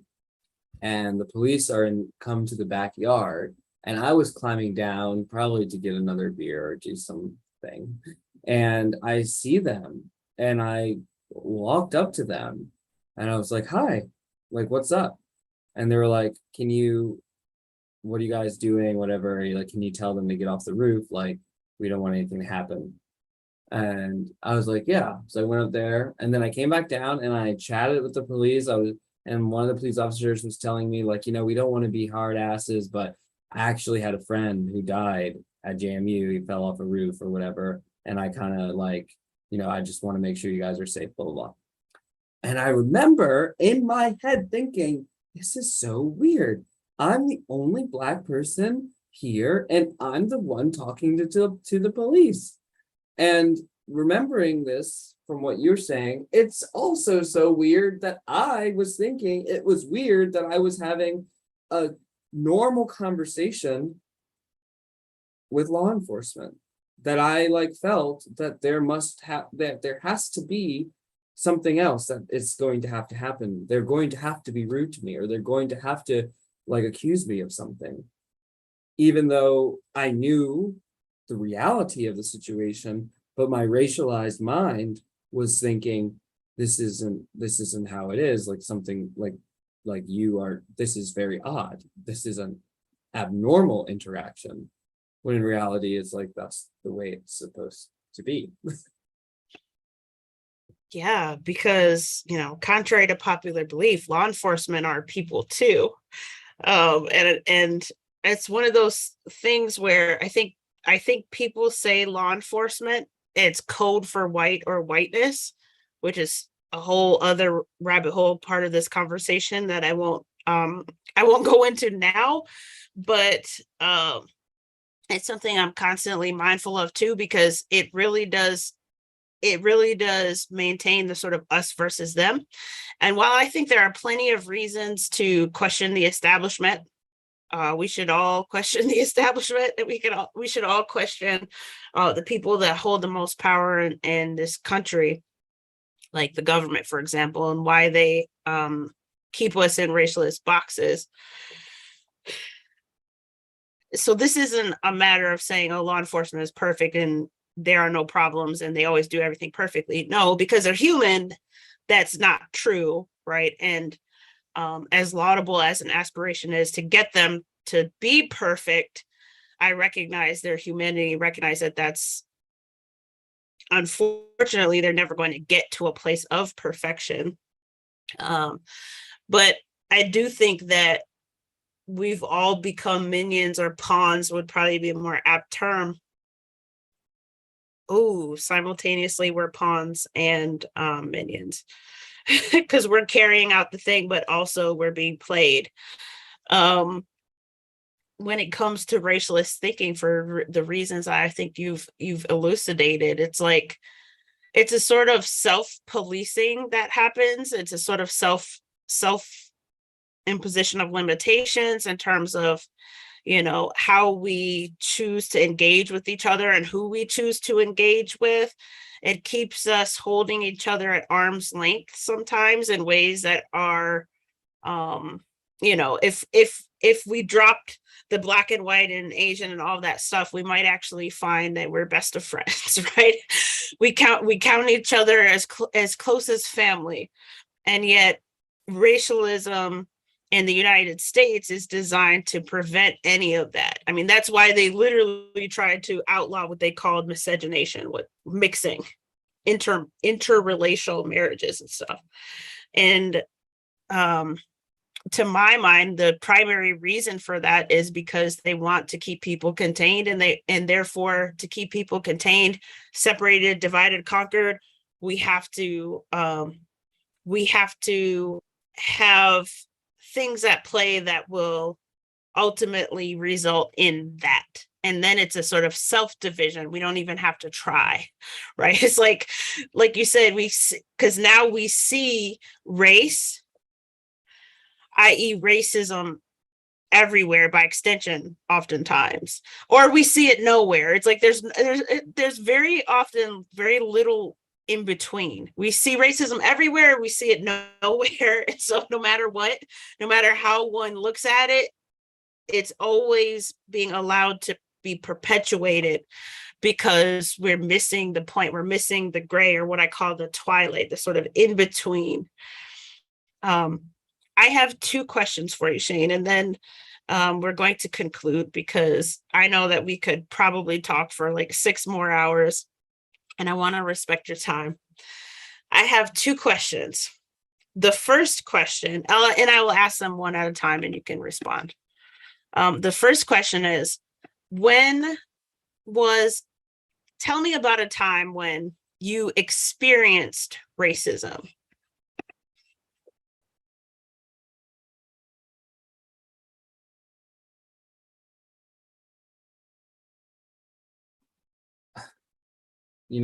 I think that this is like a question that, I mean, like, if we think about like racism as like what I think most people are thinking about it in the sense of like an act of power, like I don't know if I've ever really experienced like racism that I saw like directly happening to me or culpably happening to me. I have seen like racial assumptions made against me or mistakes made, like, and which are like, again, not culpable. Like people are like surprised that I love Joni Mitchell, or like they're surprised that that I like folk music the most. And they're surprised about something about me because of their racialized notions, but not things that that I think have really affected my life. And I think that I think that there are probably situations I could think back to that I could racialize and say, like, this happened because of this, or I had a feeling that that lady felt that way about me. I'm sure that there are plenty, but none that have like held close to my heart. Oh, one thing that happened once that pissed me off, but I wouldn't say it was like a bad thing. It could have been, I don't know. But I was on the staff of RAs at William and Mary, and one of the students drew a picture of all of the members of the staff who were all white. There were a couple of Latinos people, and then there was like one Arab guy. And everyone was the same color, but mine was dark brown. and I'm not a dark brown person. So, and not that there was anything wrong with that, but I'm thinking, what are you doing? Like, this doesn't make any sense. Like, you're racializing me by making everyone else the same color, even folks who are darker than me. And I'm a black person, so you colored me black. And so I'm very like upset about this because I write this thing like, maybe we should use colors like gray or pink or blue or like, like, and not try to, and I'm upset not because I feel like I've been like lost any power or lost any like self-esteem, but I'm upset because I'm upset that someone is seeing me this way. Like, I'm offended that I haven't, like, maybe I, like, there's some issue, like, that I'm not presenting myself as a person, or that they're not able to see me as a person. And so that was like the most racist thing that I thought I had ever, that I think that I've ever experienced, like, that I remember. But it's really, and for all intents and purposes, a racial thing. It wasn't so much that he was like hateful or that he wanted to hurt me, but perhaps he could even have thought, I thought this was like that he would want to be like, black because he is black. So maybe he would feel like that's what he wanted. And it might have been something he thought about for 30 minutes. I mean, I know lots of white kids who like get overwhelmed about like race. And so I think for me, I never really experienced racism in the way that I think has ever been culpable. I'll say one more story. When I was a kid, my mother and my grandmother would go shopping together, and I was a white baby, and people would assume my mother was my nanny and my grandmother was my mother.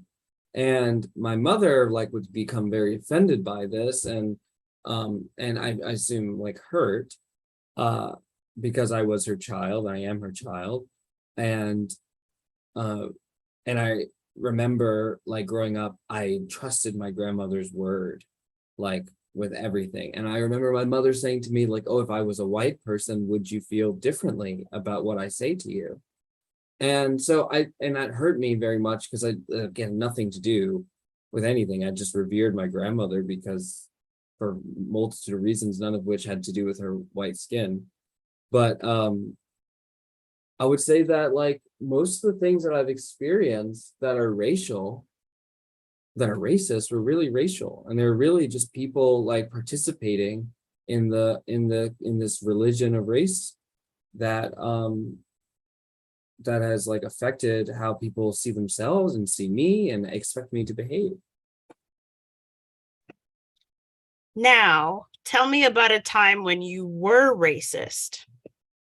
And for this one, you may have to defer to my definition of racism as opposed to the idea that it's power plus privilege, because then that gets more complicated. I'm like, this time, yeah, I think all the time still. I think it's something that, like, when I talk to my girlfriend about this, she's always like, but you are racial. Like, you say things, you think things. Because like I'll think, oh, isn't one of my favorite musicians right now is Bedouin. She's a Syrian American musician who's doing folk music. And I sort of, when I was like, isn't it funny that, she's doing white music? And then I thought, what's wrong with me? I know it's not white music. There's so many good Black folk artists and blues artists and rock artists, which all is this, like, rooted in the same history. And, and it is sort of, and then I realized, well, what I really mean to say is like making American music, like she's Syrian and she has like, and all the stuff that's going on in Syria, between America and Syria, and she's making American music, and that's really, really rad. And in fact, she makes some songs in her native language, folk songs. And so that was really interesting to me. But for some reason, I was I was not able to not use racialized terms to talk about her. And I think this happens a lot with music. When someone has a soulful voice, we are instinctively like, oh, they're Black, right? Or, oh, even though we know that there are so many examples of people who are able to sing, dance, and perform in ways that transcend our racial perceptions. And I mean, for right now, like the biggest thing my girlfriend and I have been on is like Elvis, because we both like Elvis a lot and we loved the movie, and we were really like, she was really invested in the icon Elvis, and I was really getting invested in the music of Elvis. And when we were talking about this, there were moments, there's a part on this song Suspicious Minds where Elvis slows down the song. And it's almost as if, like, I don't know, just some famous African-American singer is singing at that moment. And he says, like, don't let a good thing die. And Elissa is my girlfriend. She says to me, Elvis just became a Black man on that part. And I'm like, I know. And then I'm like, oh my God, why can't I do this? But it's so like quintessential to African American culture, Southern African American culture, blues culture, that I'm like, I'm okay. I'm like thinking this is okay. Like I can say this racial thing and it's going to be okay because it's true. And like the way that we set it up, when there are, and I've seen them on Instagram, I've seen them on Facebook, a crap ton of white singers who are excellent at performing in ways that are quite similar to African American people, or like what is popular. But because of their whiteness, they are not welcomed into that part of the industry because they don't meet that image. Similarly, there are Black folk musicians who are really good, who do not get the same attention because they don't meet the image of what a folk singer looks like. And so in the end, like you're saying, all of this stuff, I'm just like reinforcing, and we're all reinforcing this idea of like, oh, Black people do this, white people do this. And when Black people try to do it, we're like, no, you can't do that. That's weird. Stop. Wow, what great examples, Shane. Thank you so much for being transparent and vulnerable and all the things. And thank you for having this dialogue with me.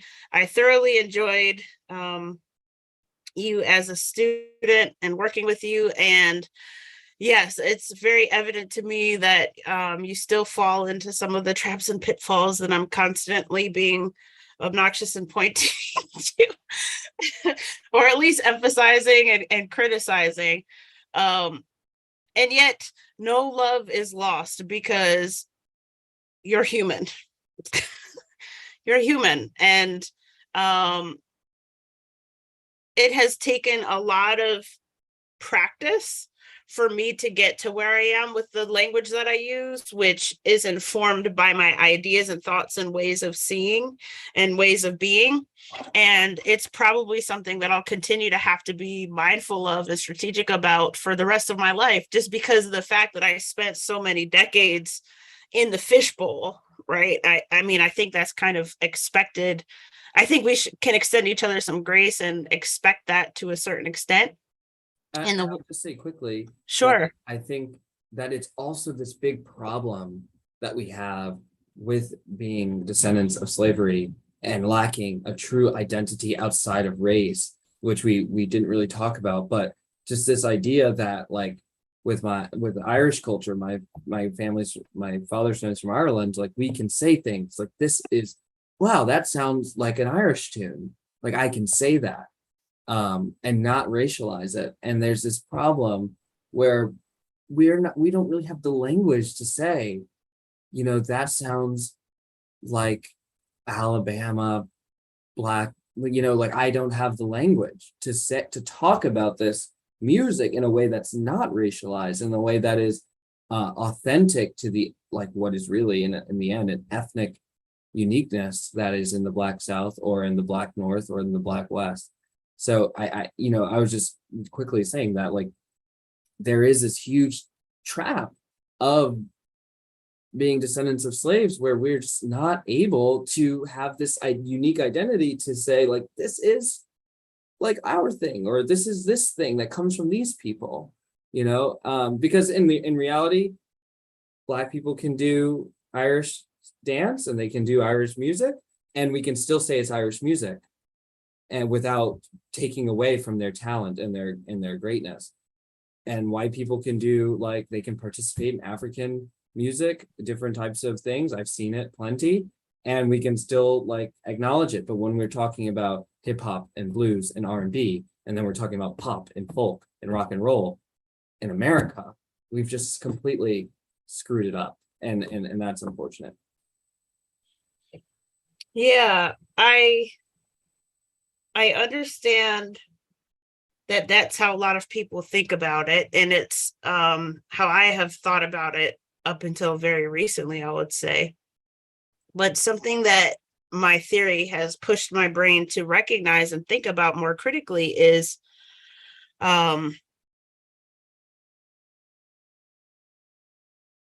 goes back to this idea of separate and distinct that you're kind of just pointing to, this desire to always make separate and distinct certain particular aspects of culture.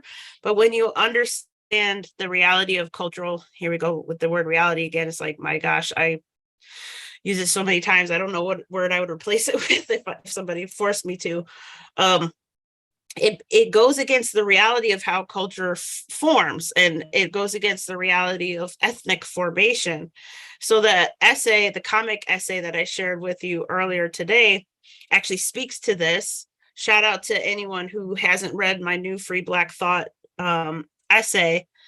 I'll share it in the description box after we conclude. But part of the reason why I ended up centering Americanness and working increasingly to center Americanness in my language is because I recognize that the pitfalls of racialist ideology and the design of racialization is such that we are constantly inspired in believing that there's an absence if we don't.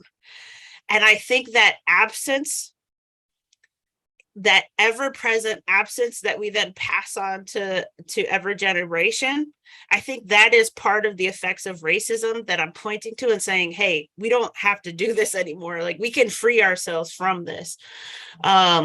Because if you understand cultural formation and ethnic formation, then you understand that nothing is absent. And in a lot of instances, we have the language. So we're fooling ourselves to think that we don't have the language. We just insist on using racialized or racialist language. Like when you were talking about the Mississippi Blues, or you might not have said Mississippi Blues, but that's in my head. The Mississippi Blues, when you talk about hip hop, it's not Black hip hop culture. It's not African American hip hop culture, or Black blues or African American blues. It's blues culture. It's hip hop culture.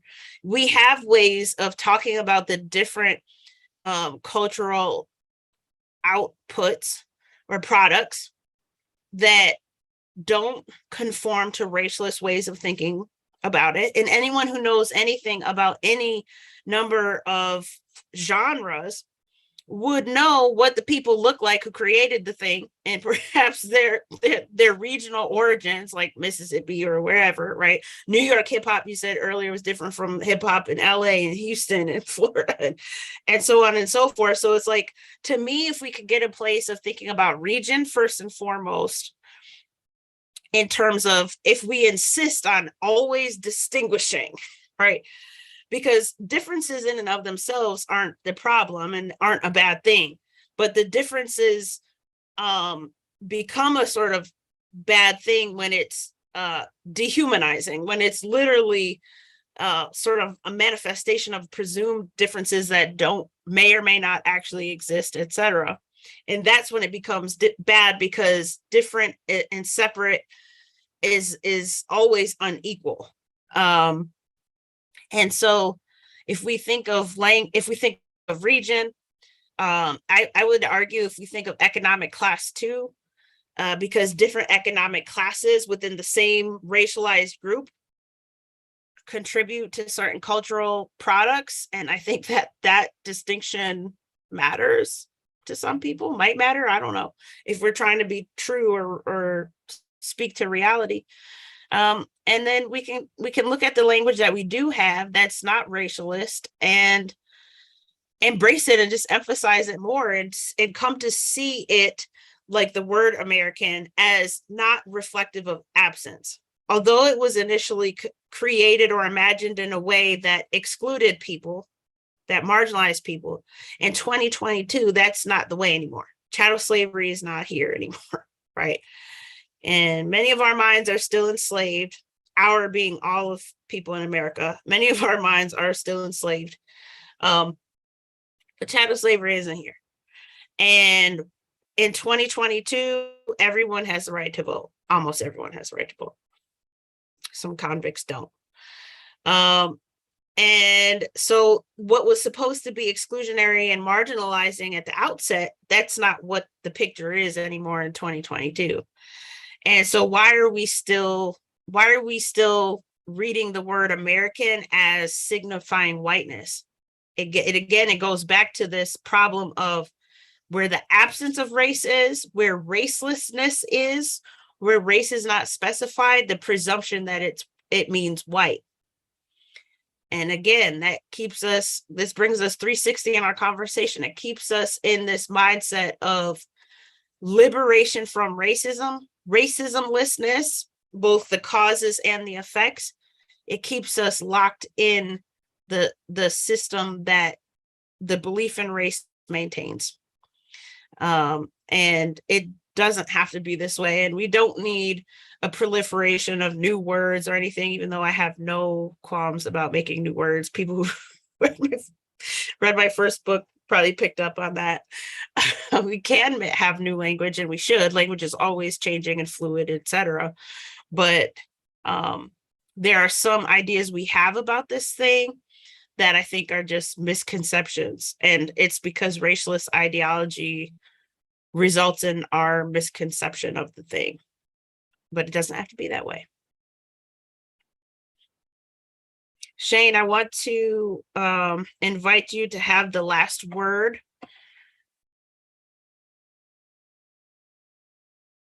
Okay. What do you want people to know about the theory of racelessness?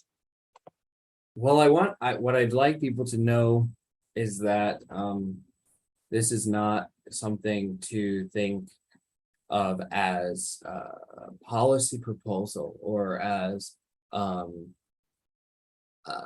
world-changing like thing. But what is most important is to think about it as like a personal life-changing thing. Like, what can I do to stop contributing to like racism and racialization and racialist thought? And so if we can do that, if we can see this as just something, a lens to view the world, because we're already looking through the racialized lens, and we can see this theory of racelessness as just a lens to look at the world, that we might be able to see things very, very differently and to our benefit. Thank you again, Shane, for joining me today. I've thoroughly enjoyed this conversation. I hope you did too. And shout out to the real MVPs who are sounding off in the live chat. Thank you so much for joining us. Until next time, love and light.